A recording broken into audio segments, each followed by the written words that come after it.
This week on the Lucky Breaks podcast, I chat with Hydred Goldberg, a two-time Heyball Parasport champion. She shares her journey from a life-changing injury to discovering her love of the game and a love for winning. She pulls back the curtain on the Parasport community and reveals how her telescopic Inspector Gadget bridge acts as her second arm to conquer the 9-footers. In the demo section, she shares her pro tips for using angles to kick like a pro and blows our minds with her amazing shots. We hope you enjoy. Welcome, everyone, to the next edition of the Lucky Breaks podcast. I could not be more excited to introduce my next guest on the show. We are here with Hydred Goldberg.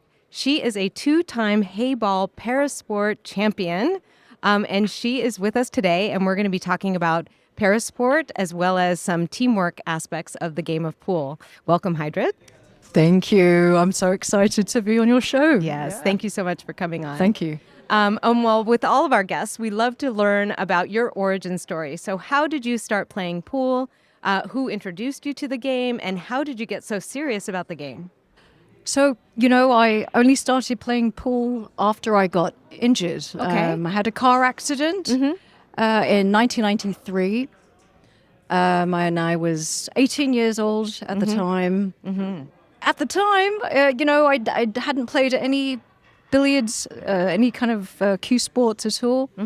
In high school, there were a couple brothers who had parties at their home. Okay. We would all go over and, at some point, they're like, you gotta go. You gotta go find your own place to hang out. You got to give it a try. Right. Yeah. So I had a few friends that were at, it was a place called Palace Billiards in Vallejo, Northern California. And that's when I got a taste of pool. Definitely over 25 years, I could say. Yes. And so when did you get really serious about the game? There were several parts of my life where I started really thinking, I want to take this somewhere. Yeah. That was early on in 2000. So 2001, my achieved semi-pro status. From there was the qualifiers for in Southern California. They were having regional qualifiers. Is this for like the APA sort of thing, or This was for the WPBA. Okay. Oh, Right. wow. Okay. Yeah. Yeah. The WPBA was really big back then, wasn't it? It was. Right. And so, I tried to do as many local tournaments as much as possible. Still super scary, it was great. I just love that competitive feel. And that's basically how I started getting more into it. At some point, I was a makeup artist. Okay. I did special effects. Wow, cool. And you could call the whole gamut of makeup artistry. And Like working in the LA area where there's a lot of... well, I did quite a bit of work there, like commercial stuff. And I did like student, not B-movie, but, like projects, out for some of the college schools around here too. Okay, cool. And then I worked for The Buff, which was a costume shop during Halloween time. And In Hillcrest? no, it's actually in Pacific Beach. Oh, okay. Oh, I Yeah. remember that store. Do you remember? Yes, Yeah, yes. I used to yeah. live in Pacific Beach. So those are the days, and that's how I I got know. into special effects makeup. So when that was taken off, I really did do maybe like 10 years of makeup, working with the San Diego Comic-Con. Oh, wow. And so pool took a back seat. Naturally. Yeah. And then what inspired you to get back into it then? Going out on occasion, there'd be a bar, there's a pool table. Oh, yeah. I'm like, okay. Yeah. I remember how to do this. And they start hustling the guys What? who No, don't... not at all. Not at all. Okay. Like I would be, I just loved holding the cue. Yeah. But I especially loved beating people on Yeah. the table. I know. It feels so good. Yeah. Yeah, right. Yeah. That's why we're all here. It's true. Yeah. It's true. Yeah. Any sort of coaches or mentors that you've had in Yes. your career? I'll say it has been several and not just one. So there was a phrase that I'd learned, you can take what you like, leave the rest. that. What works for you. You kind of just incorporate it into your repertoire, your ammo. Yeah.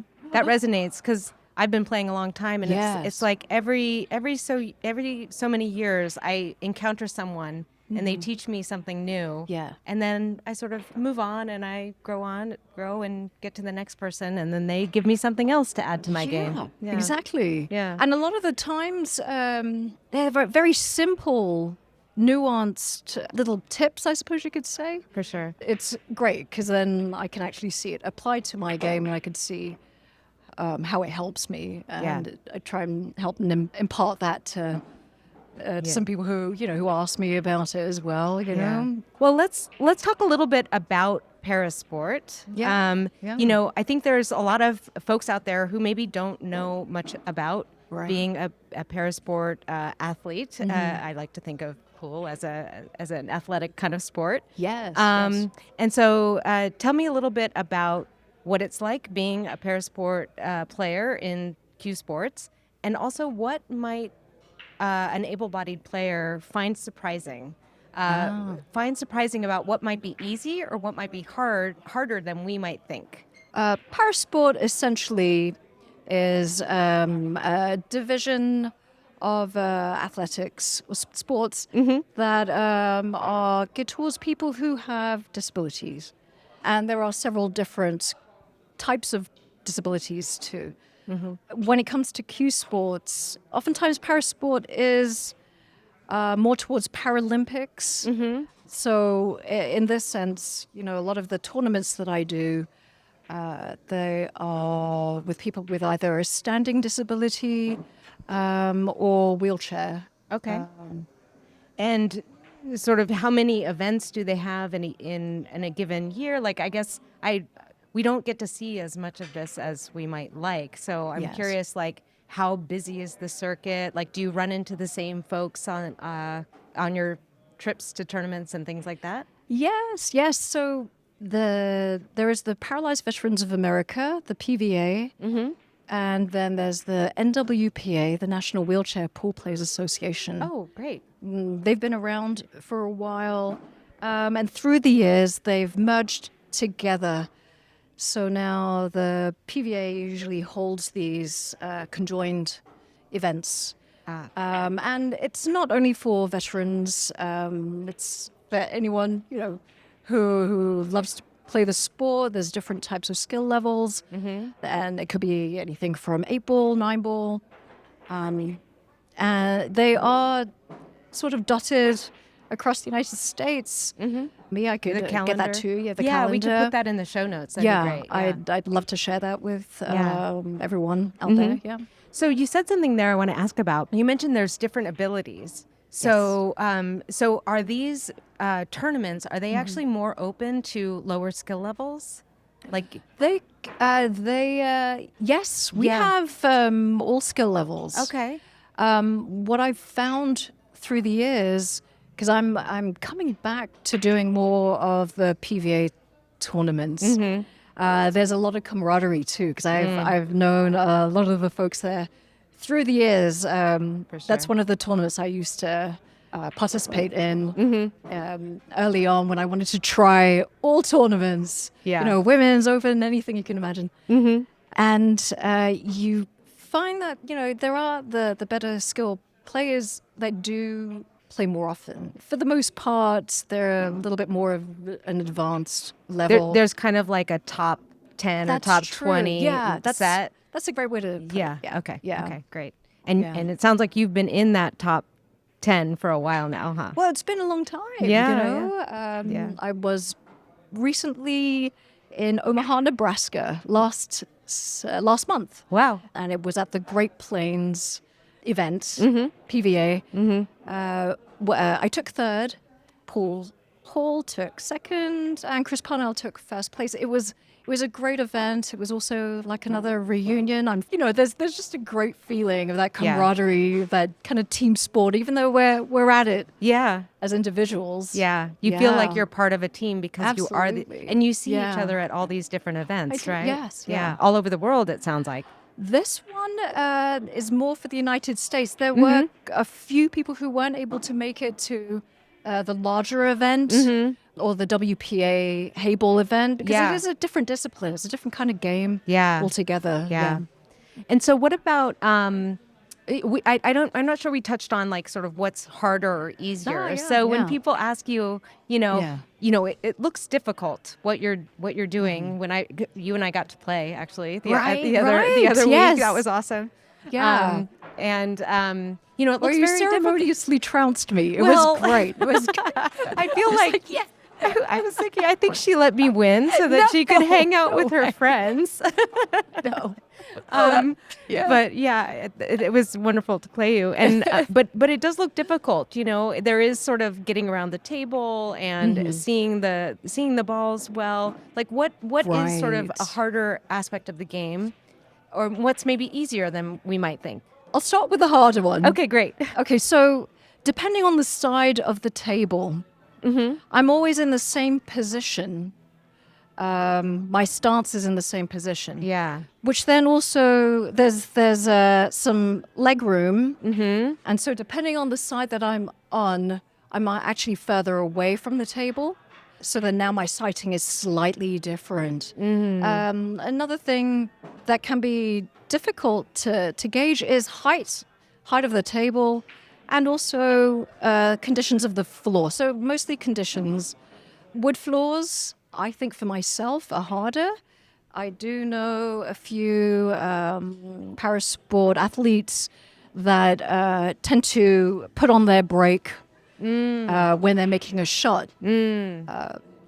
Consistently. So there's no movement. Right. And I don't. You don't, okay. Right. And I know there's a few people who don't either. So there are definitely mostly conditions. Right. Yeah. Right. And I guess, do parasport athletes, do they try and become ambidextrous, or are you right-handed, left-handed? Like, does that make any sense? Yes, absolutely. Okay. Now, that's something that I've been trying to work on. Oh, really? Is left-handed shooting. Yeah. Because there are parts of the table where, of course, so much easier to reach. And it's more of an advantage to do that. So I think for more of the advanced wheelchair pool players, some of them are able to shoot their opposite hand. Yeah. But for me, it's something new. I'd really like to get more into that. Yeah. But I feel like I've become a little bit more proficient with the bridge.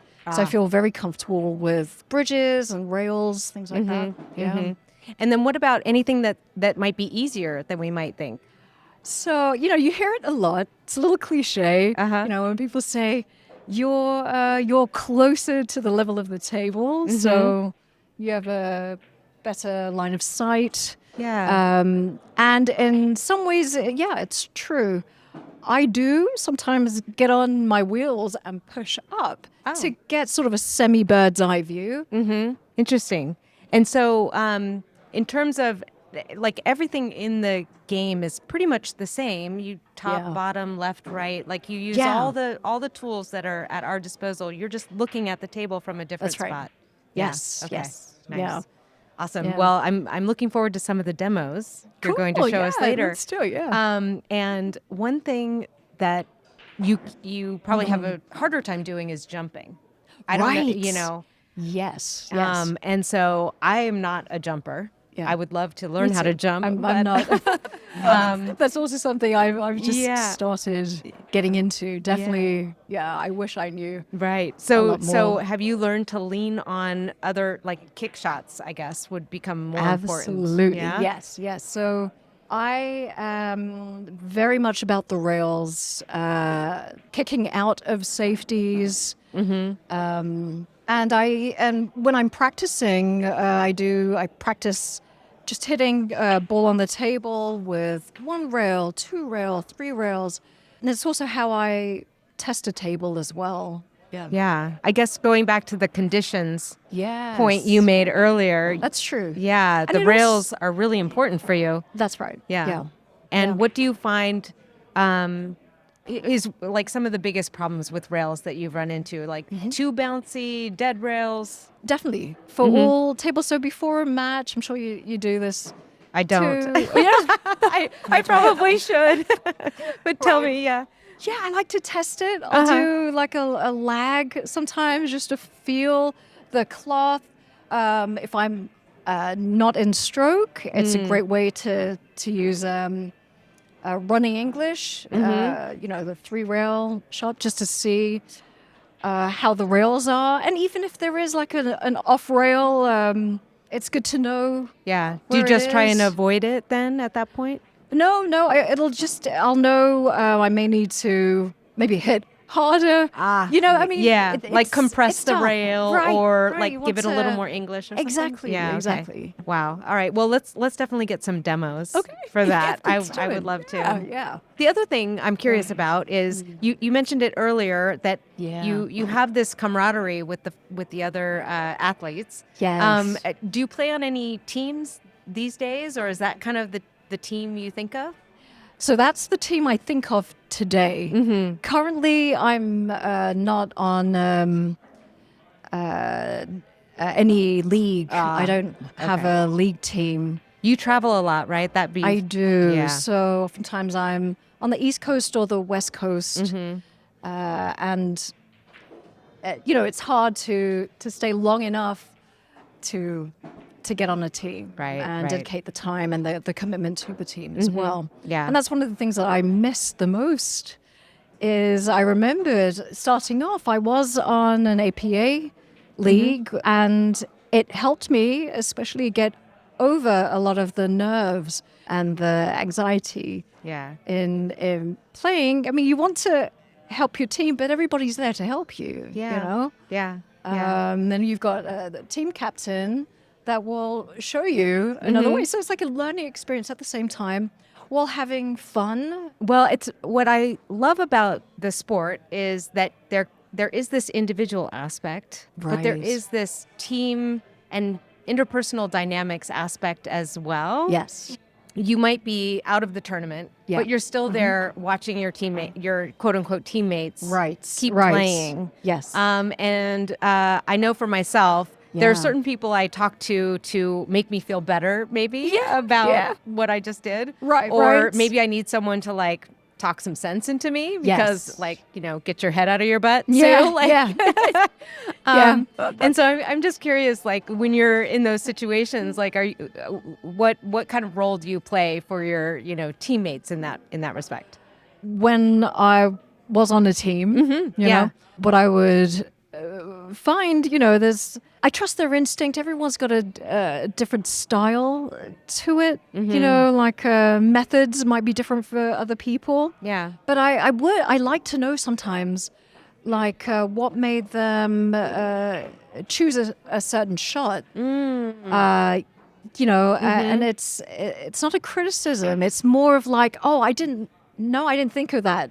Yeah. So it's like it's another creative approach to it that maybe I didn't quite get. If someone was interested and said, well, what would you do? I would like to share, okay, this is what I might have done. I just remember, because it'd been so long getting, back into that type of role, that I was just so happy to be with, with people and cheering my Love. comrades. Yeah. Along. So I don't know. I sort of trust that they have their style, the thing, and if they ask, then I Yeah. would share my thoughts. Yeah. Yeah. What makes the game so interesting is every table presents a new opportunity Yes. to make a play, like a series of plays. Right. And all of us have our strengths or the things that we're good at and the things that we're Yeah. afraid to try. And those things factor into our thought process as we approach the table. Sometimes we make a choice that's completely subconscious. Right. And so if I were to sort of describe the role you just mentioned, I hadn't thought of it before. But there is sometimes someone there who's sort of taking the subconscious and making it conscious, if that makes sense. Okay, give me an example. Yeah. So for example, like let's say I'm on the table. Really? Let's say we're on a team together. Okay. And I'm at the table and I've got ball in hand and I make a choice on the first ball I take. Yeah. And then I make the next ball and the next ball and then maybe I miss, right? Right. If I come back to my team and I'd be like, okay, well, my opponent's now shooting. Sure. I'm now thinking about what I did. Someone on the team saying like, oh, why did you choose that ball first? Yeah. Right? Especially if it's a different choice than maybe someone who's a better skilled player. Yeah. Having someone who's willing to ask that question is actually kind of useful because I might have just made a suboptimal choice. We won't say it's a bad choice. But actually hearing a different point of view about what is a good choice to make would be a useful thing, I think. It's true. And then also depending, so sometimes I will go for a harder shot, but I'm used to it, like being on the rail. A lot of people would not be into that. Yes. It's like, I don't think that's the right shot. Right. But because I'm familiar with it, for me it's comfortable, but you're right. Yeah. And the approach is a lot different because, again, that may be under what is harder or easier. The question from earlier with Parasport as opposed to, with able-bodied people, I may be using a different approach to the table, which may appear harder for somebody else. Yeah, for sure. And it's those patterns, I think. And as you were mentioning, like as you progress in your career, you may start to choose different patterns because you get better at certain things. So right. Yeah. I mean, there was a point where I was afraid to use the bridge, but I use it all the time.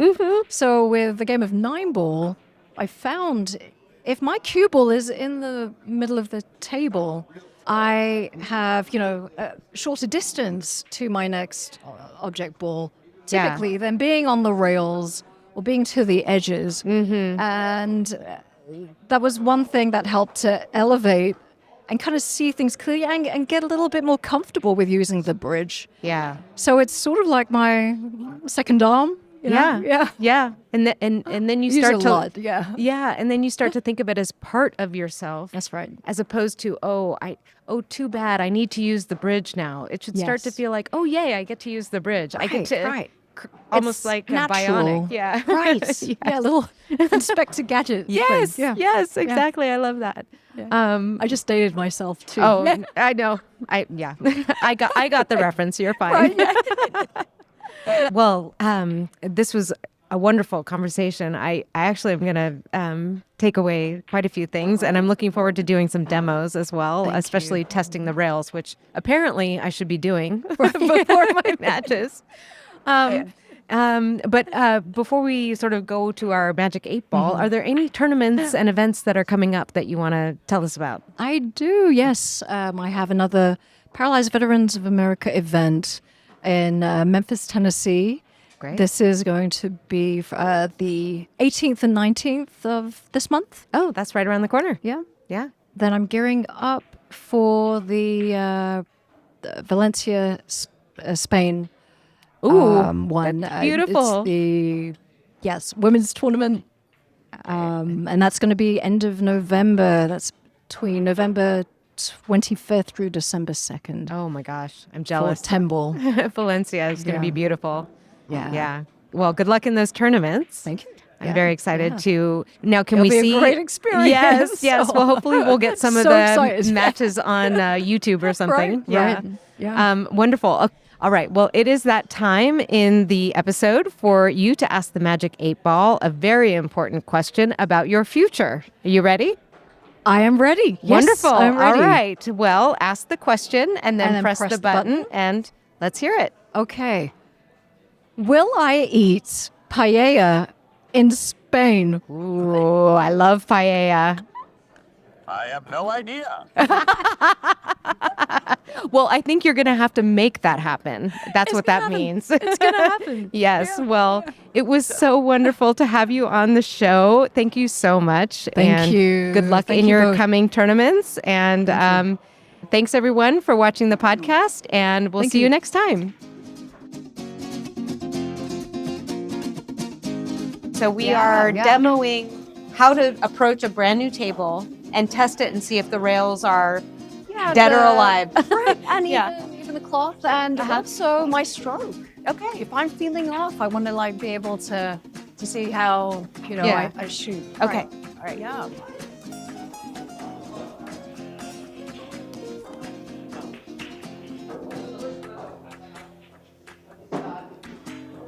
Perfect. It's fairly straight. We're just like going straight up and down. It's not veering to the left or the right, and it's a great way, especially if you have to lag. Just want to see if it goes straight. You don't. Yeah. There we go. Just sort of soft. Nice. Although it seemed a little dead. Right. Like I right. would have expected it to come back a little bit further. more, right? Yeah. Okay. All right. I call it b-ball. Okay. B-ball, but I just like bang it. Uh-huh. Right? And I go all the way around with running English. Okay. So inside English. Okay. See how close I can get it here. I'm aiming for the middle diamond. Okay. Right here. And I'm just going to put running English, just see how it goes with a thumb head.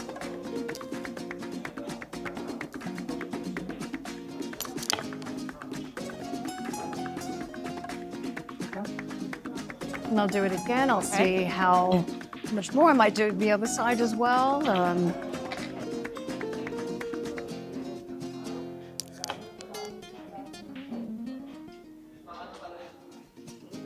So I'm using running English, which is inside. It makes the ball go further. Yeah. Okay. But depending on the speed as well, you Okay. know, it might make the angle ball widen wider. Okay. Right. So I let up a little bit On the came second out one more. to come Yeah. here. Right. Okay. I'm going to try and replicate what you did. Yeah.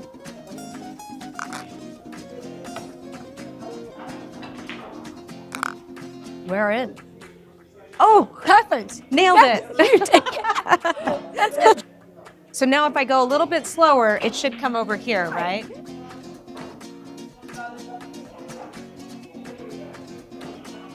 Oh no. Okay, what did I do wrong? Do you think I didn't put enough English? Yeah, not enough English. A little bit more speed. Okay, let me try that again.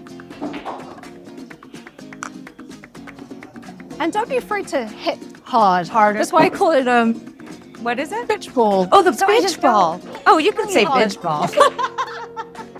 So I'm going to play this, and it's called bitch ball, apparently.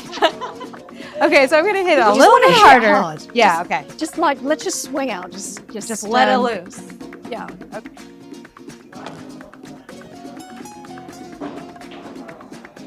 There we go. Okay, well, at least I hit it here, which is what I was aiming for. Right. Yeah, It's okay. just a way to get your arm moving and then also moving around the table. Yeah, seeing how the Yeah. whole table moves, right? Right. Okay.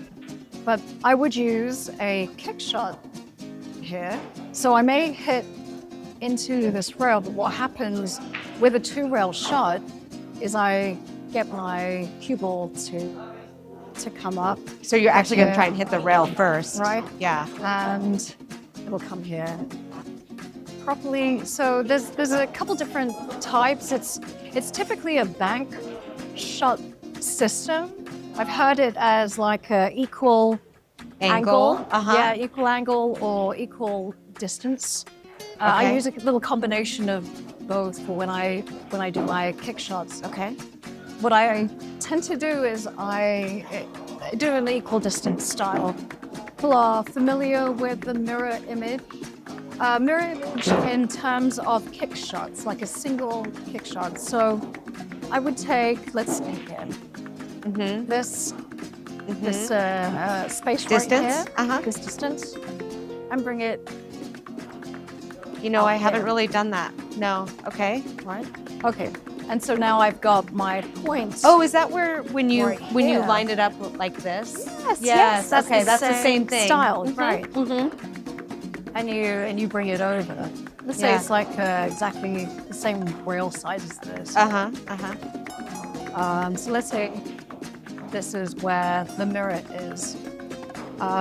What I do is I create the equal distance between here, this ball, Oh, and this section, spot. and this here. So it's like I extend out the angle another way to do it is I make a line. This is my point where I would want to hit. Let's say it's A, you know, this is my B ball, C ball, this is D.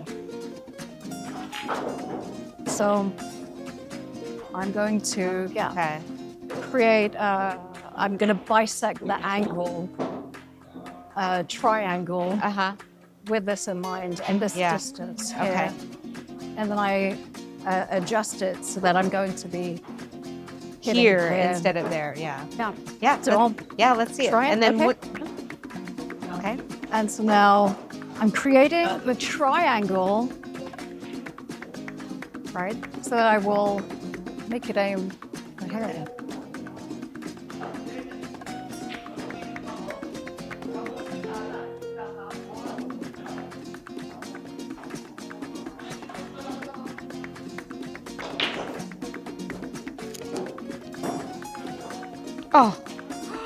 Oh my goodness. Wow. And then we've got our shape for the eight. That's incredible.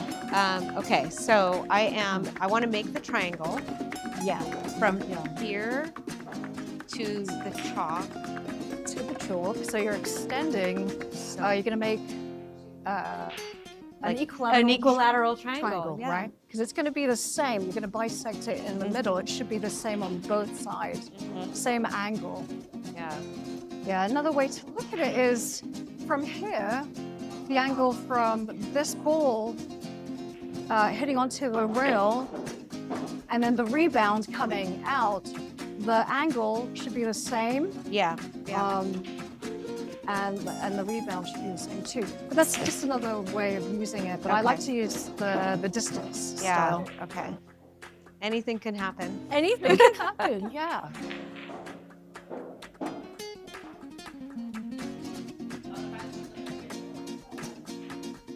Oh, that's even better. No, it's not better. I did get the lead, but I hit it too short. Right. With a little bit of a softer hit. Yeah. Okay. So which kind of helps to widen. Maybe a little softer would have. Okay. Yeah. Awesome. All right. Great. Well, I almost made it, and I would have been really set up for the 8. So thank you for that. That's great. Thank you. What we're doing is we're going to use 2 rails. To hit this. Okay. We're going to go up table this way. Okay. With the same idea, we're going to measure out the 12 ball from the rail using a mirror image. Like the mirror image? Yeah. Okay. Right. So let's say it's, I mean, if you like, we could also do it so that it's exactly this. Oh, move it out a little bit. And we just have a good length here. Okay. So let's say it's the edge of the edge of the table here. Sometimes if I can't see the where this needs to go, what I'll do is I'll look to the side, a point that's directly, like a table, off table, like off table, or someone's cue stick to extend it out. I see. So I want to make sure, here's my ball, I'm trying to get into the distance where I'm making kind of a big triangle that comes out to here. So it's like it's... Oh, I see. So this is just my method of how I... You're just visualizing triangles I'm seeing around triangles. Right. And then I'm also going to have it hit there.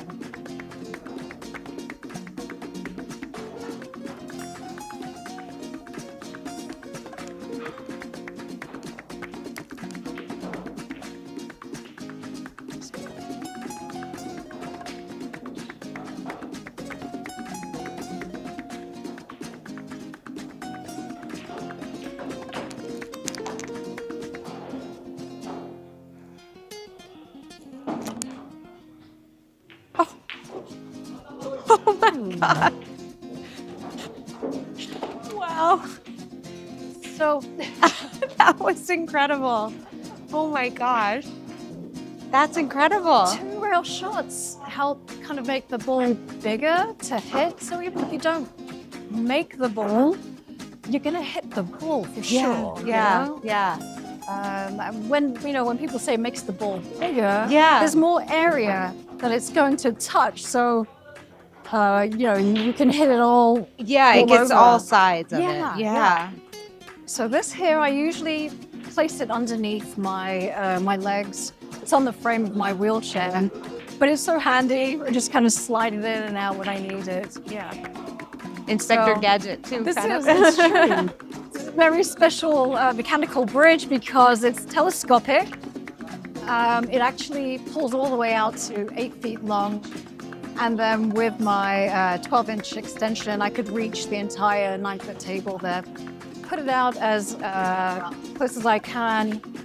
I'm looking at this ball, and I have kind of like a 3/4 shot at the ball. So that means I will need to use some running English to move it out. To get down here for the To eight get ball. it out here. So running English will be like some left English and to hit it. So because I've got the rails so close, I'm going to try and let the spin, the English take it over. So when I'm here at the right in front, my knees actually touch the table. So what I will often do is I will use my extension for this, which I've left over there, but I think I get enough here.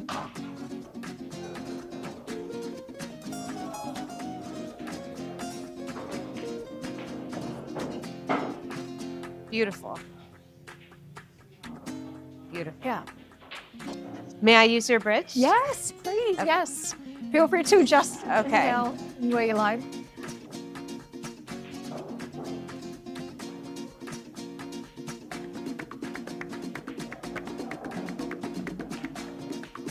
Oh, I didn't get the all right. running English. Right. That's all right. That's okay. Yeah. And I didn't really say how to hold it, but how do you usually? I usually do the dart method. Ah, yes. You know? Yes. Is that the method that's how you're doing it, right? I've tried different ways, and I would use a lot of like wrist action in the beginning. Mm-hmm. But what I've learned, if I may take this back, what I've been doing sometimes is actually keeping it level, holding it like this, and actually using just here as where my leverage would be. So it's just straight like that, as opposed to Oh, this. interesting. That feels really different. Right, it is. It's a bit different, but you're straighter, and there's yeah. only one point that's moving. I love that, Yeah. actually. Want to try again? I do. Yeah, let's give it a go. Here, I'll set it up. Yeah, Okay. So kind of like that, yeah? yeah, and try and just stay there. Keep your wrist straight, but of course, keep it loose in the hands. Oh yeah. Oh, like actually, that? no, yeah. You're Like right. You're right. Okay. You use 2 fingers, I see. Yeah. 2 fingers, and then Well, how does it feel like? it feels Yeah, good. it's like the dart, but just sideways. Yes. Yeah. And then, Well, yeah. it's all right. brand new for me. Yeah, no, it's like tough when you're trying Okay, something one completely more time. different. Yeah. Do a couple of practice strokes. Yeah, okay. Off to the side, and then just kind of like, yeah, just like that. Off to the side, and then just smooth, like You as know, if I'm a you're little doing- wobbly because it's, but yeah, I right, need right, to do it's the practice new. strokes. Yeah. Okay.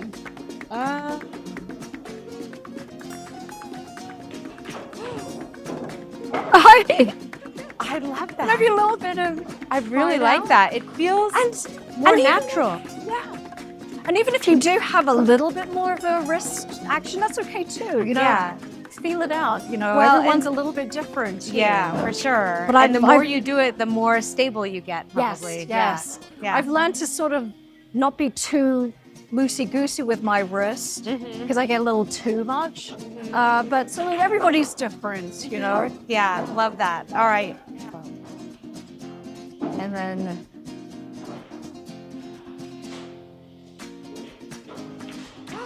Beautiful. There we go.